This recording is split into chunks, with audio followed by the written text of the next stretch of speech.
వదినా వదినా ఏ అమ్మ మరదలా మరేమో ఏమిటా నసుకుడు పుట్టి చేతులతో వచ్చావు బిందేది అదే వదినా దారిలో బిందెని కాకుండా నువ్వు పోయినాయా మా వద్దని తనకు పోయి చాలే నీ గారాలు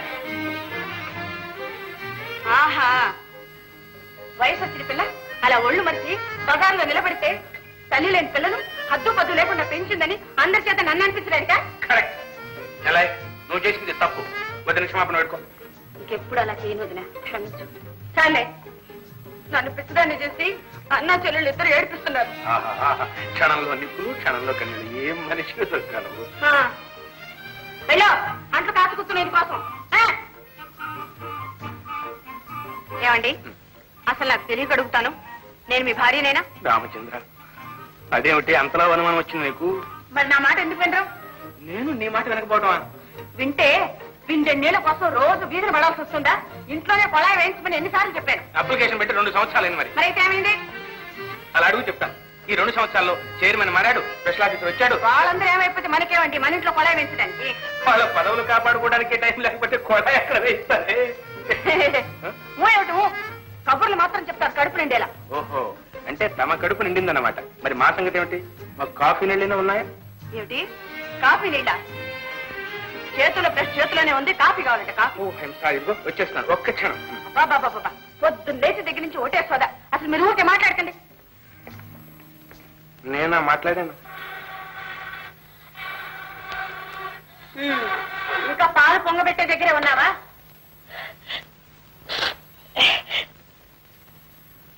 ఎందుకో మా కన్నీళ్ళు లేదుదినా పచ్చికట్టెలు మండడం లేదు ఈ మాటే రేపు వచ్చేవాడి దగ్గర అన్నావంటే నీ కాళ్ళు పొయ్యిలో పెట్టమని అంటాడు వెళ్ళు పిల్లల పాఠాలు చెప్పు ఏం పిల్లో ఏమిటో ఒక్క పని చేత కాదు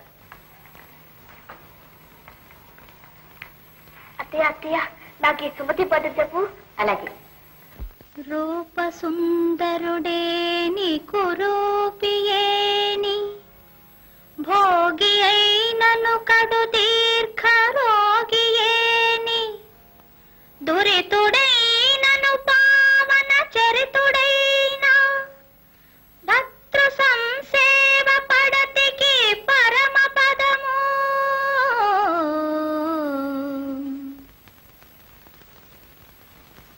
దుర్గా ఆ పాలు కూడా నీతో పాటు పరవశం అవుతున్నాయి అయ్యో ఇందాక మా చెల్లె ఏదో సంగీతం వింటూ పరవశం అయిపోయిందని పెద్ద కసురుకున్నావే ఇప్పుడు తవరు చేసింది ఏమిటి మీ చెల్లయ్య సంగీతం విని నేనే పరవశం కాలేదు మరి సతీ సుమతి అంత పాడు పని ఎందుకు చేసిందా అని ఆలోచిస్తున్నాను అదేమిటి పతివ్రతను పట్టుకుని పాడు పని అంటావు పతివ్రత పత్తికట్ట మొగుడేదో కావాలన్నాడంట ఆవిడ గారేమో గంపలో ఎత్తుకుని స్థాని కొంపకి తీసుకెళ్ళిందంట నేనైతే నా కాళ్ళ వరకు పొయ్యిలో పెట్టాను అమ్మ ఆ సంగతి నాకు తెలుసు అనుకో సరే ఆ కథలో మీ ఆడవాడు నేర్చుకోవాల్సింది ఏమిటంటే మగవాడు ఎంత చెడ్డవాడైనా క్షమించి పూజించి ఆరాధించాలి అని. ఇవన్నీ మా ఆడవాళ్ళను మోసం చేయడానికి మగవాళ్ళు రాసిన పిచ్చి కథలు. ఏమిటి మంచి జోరులో ఉంది కదా. ఈ మంచి మహిళా సమాజంలో ఏమైనా చేరావా? మహిళా సమాజమా మట్టే తిన్నవేరకపోతే సరి. సరే నాకు ఆఫీస్ టైం అయింది, నేను వస్తాను. వెళ్ళండి. ఏమిటా సగిలింపు? ఏం లేదు, వస్తా. పదండి.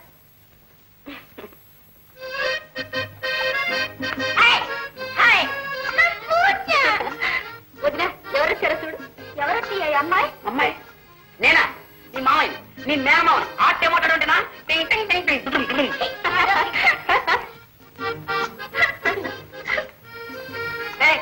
ఎవరా నువ్వు? నేనకే గుర్తుపట్లే, నీ తమ్ముడు రాజుని.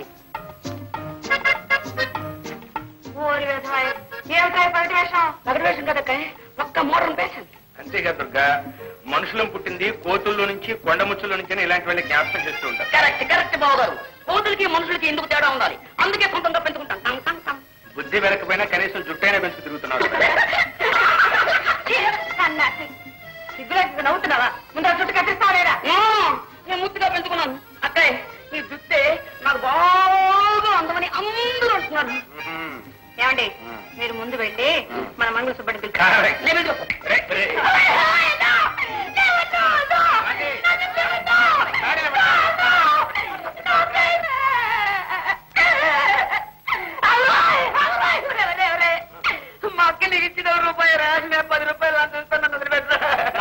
అమ్మగారు ఒప్పుకో. 4 రోడ్లు తేగవలసినవాడిని, పెళ్లి కాబోయేవాడిని. వీడు మరీ ఆకలి మీద ఉండక్కయ్య.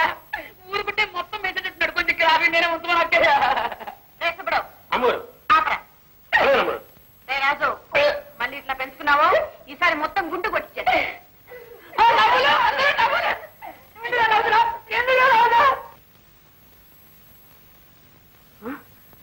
ఏదో అక్కయ్య కదా అని మీ ఇంటికి వస్తే నా జుట్టు కత్తిరించి పిల్లలు ఉండి అవమానం చేస్తావా? చూస్తుండు, ఉద్యోగం సంపాదించి పెళ్లి చేసుకుని పిల్లలతో నీ గడిపిస్తాను. నీ తమ్ముడు అంటే ఏమనుకున్నా పోరా. పోతాం. ఏమిటో హడావుడి? మా పుట్టినరోజు. నీ పుట్టినరోజా? అవునాన్న గారు, ఈవేళ చాచా నెహ్రూ పుట్టినరోజు, మా పిల్లలందరికీ పుట్టినరోజు. ఓహో, చూసావమ్మా, మర్చిపోయానమ్మా, మర్చిపోయాను. ఏమిటి, నెహ్రూ పుట్టినరోజు మీరు మర్చిపోయారా? నేను మర్చిపోవడం పెద్ద విశేషం దుర్గా. మహామహులే మర్చిపోతున్నారు. కనీసం పిల్లల్ని నాకు గుర్తు పెట్టుకుని పండుగ చేసుకుంటున్నారు. చాలా సంతోషం. పదండి బాబు, పదండి.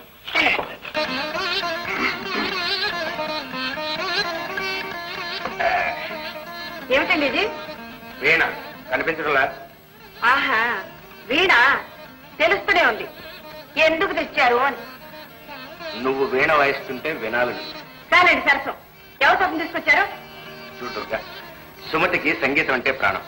భగవంతుడు దానికి ఇచ్చిన కమ్మని కంఠంతో పాటు ఈ వీణ కూడా నేర్చుకుని కచేరీలు చేయొచ్చు, సినిమాల్లో పాడచ్చు. అది కాదు దుర్గా, సుమతికి వీణ నేర్పించాలని మా అమ్మ ఎంతగానో ఆశపడుతుంది. చూడండి, ఉయ్యాల్లో ఉన్న బిడ్డకు ఉగ్గు పట్టామని వియ్యాలనాడు కూడా ఏ తల్లి ఉగ్గు పట్టాలనుకోదండి. మీ అమ్మగారి కోరిక నెరవేరాలంటే సుమతికి ఈ వయసులో కావాల్సింది వీణ కాదు, వరుడండి, వరుడు. అన్నయ్య, ఏమ్మా? వీణ తిరిగిచ్చే అన్నయ్య. ఏమిటమ్మది? వదిన మాటలకు బాధపడుతున్నావా? దాని మనసు నీకు తెలుసుగా. లేదులే అన్నయ్య, ఉద్రేకంలో అన్న వదిన వాస్తవమే చెప్పింది. నేనిచ్చే అన్నయ్య. విన్నావా వదిన? 60 ఏళ్ళు వచ్చాక ఆట నేర్చుకోమన్నట్లు దుర్గ తన ఆడబిడ్డకు వీణ నేర్పిస్తోందట. సంగీతం నేర్చుకుంటే ఏ సరుకుడైనా కట్నం లేకుండా పెళ్లి చేసుకోవచ్చుగా. అప్పుడే మీ దాకా వచ్చింది వార్త. అదేమిటే దుర్గ, అందం చందం లేకుండా పెళ్లిళ్ళు కాని వాళ్ళకి, బొట్టు చెదిరి బతుకు తెలుగు లేని వాళ్ళకి రాని ఈ వీణలు సంగీతాలను బంగారం లాంటి మన సుమతకెందుకే అవసరం కట్ట తిరగొట్టడానికి అంట. ఏమిటి, 25,000 ఇస్తే ఏ పశువునైనా చేసుకుని ఈ రోజుల్లో సంగీతం నేర్పిస్తే పెళ్లి కాదా? అయినా తెలియక అడుగుతాను. పొద్దు లేచిన దగ్గర నుంచి పంపు దగ్గరికి వచ్చి కూర్చుని ఆ ఇంట్లో ఏం జరిగింది, ఈ ఇంట్లో ఏం జరిగింది అని ఆరాలు తీసి ఆడిపోసుకోవటమని మీ పని. ఇదిగో మీకు అందరికీ చెప్తున్నాను, మా సుమతికి సంగీతం నేర్పించడమే కాదు, కచేరీలు చేయించమని పెళ్లి చేస్తాను. ఏమనుకున్నారు? మా ఇంట్లో మా పిల్లకి సంగీతం నేర్పిస్తా, నాట్యం నేర్పిస్తాను. మీకెందుకు? ఉదయం చెప్పింది నిజమే అన్నయ్య. మనలాంటి వాళ్ళకి ఇవన్నీ నేనేమన్నా కచేరీలు చేయబోతున్నానా? ఎందుకు చేయకూడదు? ఆడదాని కమ్మని కంటమిచ్చిన ఆ భగవంతుడు ఏమైనా తెలుగు తక్కువడా? మీరేం చెప్పినా సరే నేను విన్ను. సుమతి వీణ నేర్చుకునే తీరాలి. వదినా వదినా లేదు, వంక లేదు. ముందు వీణ తీసుకుని లోపలికి వెళ్ళు.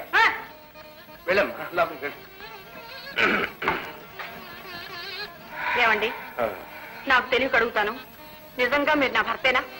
రామచంద్ర, ఇన్నేళ్ల తర్వాత ఇప్పుడెందుకు వచ్చిందే నీకు ఆ సందేహం?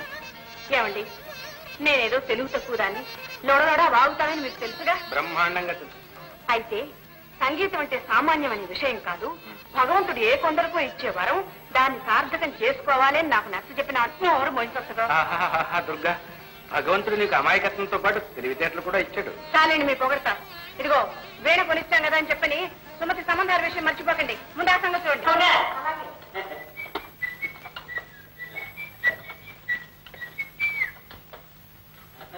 ఏం కావాలి? సీజం, జలేబీ, జాంగ్రీ, లడ్డు, మైసూర్ పాక్. వద్దు, హాటే ఉంది. పూరి, వడ, బజ్జీ, పెసర, మిరప, ఉప్మా. ఏం కావాలి? పెసరట్టు ఉప్మా. అలాగే, థ్యాంక్ యూ.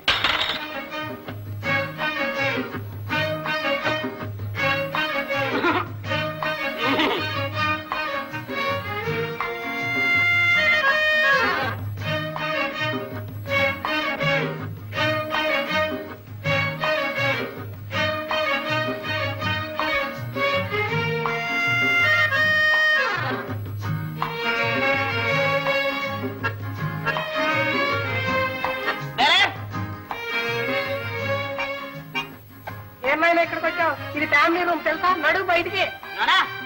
బయటికి ఫ్యామిలీ కాబట్టి వచ్చాం. పెద్ద ఊత చెప్పచ్చు. Sorry sir. అది పెట్టా. Sorry sir.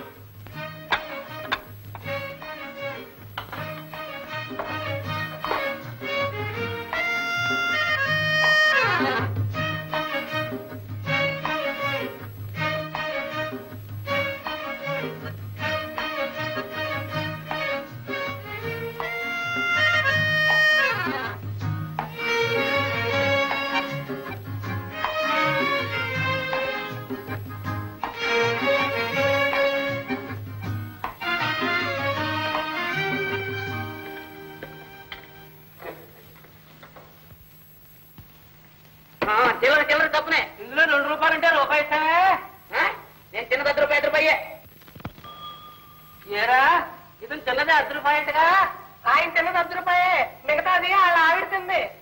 ఆవిడే నాకు ఇంకా పెళ్ళే కంటే నీ ముందెళ్ళిన ఆవిడ నీ భార్య కాదు. సరేలే, నా ముందు ఎంతో మంది ఆడవాళ్ళు వెళ్ళిపోయారు. వాళ్ళందరూ నా భార్యలే. అయినా దారిని పోయే వాళ్ళందరినీ నా భార్య అంటే మాత్రం పళ్ళు గిల్లు రాలిపోతాయి. జాగ్రత్త. ఏమయ్యో ఇల్లు కొడదామని అబద్ధాలు ఆడుతున్నావా? వెళ్ళే కంటే పెళ్ళ గట్ట వస్తున్నాయా? ఆయనే చెప్పారండి నా ఫ్యామిలీ అని. సరేలే, ఫ్యామిలీ రూమ్ లో హాయిగా కూర్చోద్దు కదా అని అలా చెప్తాను. తప్ప ఈ సూర్యంటే కట్టిపెట్టు. ముందు నా డబ్బు పెట్టు. ఎక్కడున్నాయి డబ్బులు? నేమో నగదులు. రంగనా ఎందుకులే, తీసుకో. నాకే ఇస్తున్నా చెయ్యి.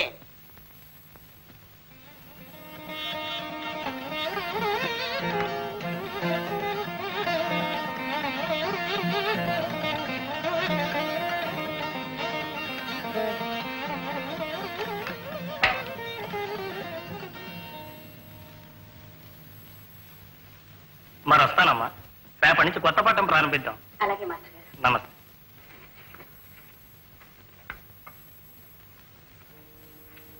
అయిందమ్మా నీ సంగీత సాధన? నువ్వులా రోజు సంగీతం నేర్చుకుంటానే ఉంటే మహారాజులు కూర్చుని బండి చార్జ్ నేను ఒక్కదాన్ని చేసుకుంటాను. ఎందుకు లేవుదిరా, రేపటి నుంచి సంగీతం మానేస్తాను. నువ్వెందుకమ్మా మానేయడం? ఏదో సరదా పడి ఆడబిడ్డ సంగీతం నేర్చుకుంటూ ఉంటే వదిన ఓర్వలేక సంగీతం మాన్పించేసిందని చెప్పి నలుగురు నన్ను ఆడిపోసుకోవడానిక? ఏమిటి దుర్గా, కాసేపు సంగీతం నేర్చుకోమంటావు, కాసేపు మానేయమంటావు. చేస్తున్నావు నీ చేదస్తంతో. సంబంధాలు కుదిరే వరకు వీణ నేర్చుకోమన్నాను. వీణ నేర్చుకుంటుంది కదా అని సంబంధాలు చూడటమే మానేశారు. చేదస్తు మీరే నాదే. నన్ను ఇంట్లో నుంచి పంపించడానికి ఎంత తొందరపడుతున్నా వదినా? అవునమ్మా, తొందరే పడుతున్నాను. ఈ ఇంట్లో ఒకరు తగ్గినట్టే. ఎంతకాలం ఉమ్మయమంటావు ఈ బరువు? ఆ భారం నాకు వదిలేయండి, నేనున్నాగా. రండి అవతారం గారు రండి. మీకోసమే చూస్తున్నాం. కొద్దిగా ఆలస్యం, క్షమించాలి. ఏం చేస్తాను చెప్పండి, ఆడపిల్లలకి కన్నా తండ్రులందరికీ నేను దేవుడు అయిపోయారు. కాదు మరి. అన్నట్టు మీ చెల్లెలికి మంచి సంబంధం చూశానండి. కుర్రవాడు చాలా అందగాడమ్మా. తండ్రి చనిపోతే వేరేంత చెల్లెల్ని వెంట పెట్టుకుని పట్నం చేరి కష్టాలు తిన్నారో కన్నీళ్ళే తాగాడో ఇప్పటికింత వాడే తమ ఇంటలు యోగ్య సంపాదించుకోగలిగాడు. అయితే అబ్బాయి చాలా పట్టుదల గలవాడన్నమాట. ఆహా, మా దుర్గమ్మ తల్లి, ఆ ఇంగ్లీష్ మధ్యగా ఇది ఆ కాఫీ నీరు కాస్త మొహాన పడేవమ్మా. కాలుకు పెట్రోల్ లాగా అవి కాస్త కడుపులో పడితే కదా. అలాగేనండి, ఇప్పుడే. అయ్యా, ఇక కట్న కానుకల విషయం. అవధాని గారు, నా తాహతు మీకు తెలియంది కాదు. ఏదో ఉద్యోగరీత్యా ఆడంబరంగా ఉండటమే తప్ప నా స్థితి ఎంత, నా సంపాదన ఎంత. అనవసరం మాటలేందుకు, మీరు అడిగింది మాత్రం నేర్చుకోలేదు. ముకుందరావు, నలుగురు వచ్చిపోయినా 4 రోజులు గడిచిపోయినా ఆడపిల్లకి కట్నం పెరుగుతుందే గానీ తరగదు. పోనీ మధ్య మార్గం ఏమిటండి? లాంచ్ నాడు వదిలేసి ఖాయంగా 10,000 ఇస్తామనండి. నా తంతాలు ఏవో నేను పడతాను. అన్నయ్య గారు, కాఫీ తీసుకోండి. అమ్మా, విషయం నచ్చినట్లే కదా? అంటే పెళ్లి కొడుకు తీసుకొచ్చేస్తాను. సరేనానండి. నన్ను కాస్త ఆలోచించుకునేస్తావా లేదా? ఇలా ఆలోచించి ఇంతవరకు తీసుకొచ్చారు. అన్నయ్య గారు, వారి మాటలకేం కానీ మీరు తీసుకురండి. ఏమండి, రాణి గారు ఆజ్ఞ అయింది కదండి, తీసుకురండి. శుభం. మళ్ళీ వస్తాను.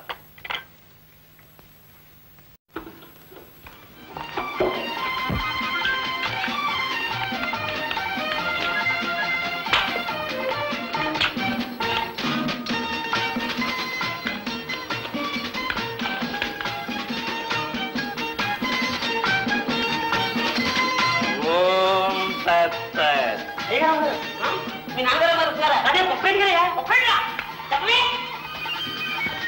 నమస్కారం అండి. నౌకరండి. ఓం తత్సత్. ఓం తత్సత్. ఓం తత్సత్.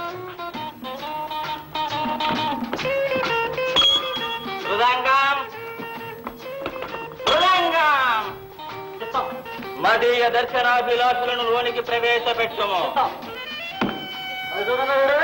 అయ్యా పిలుస్తున్నారు. గురు, ఇదేదో ఆమె బాబుతో ఉంది ముందే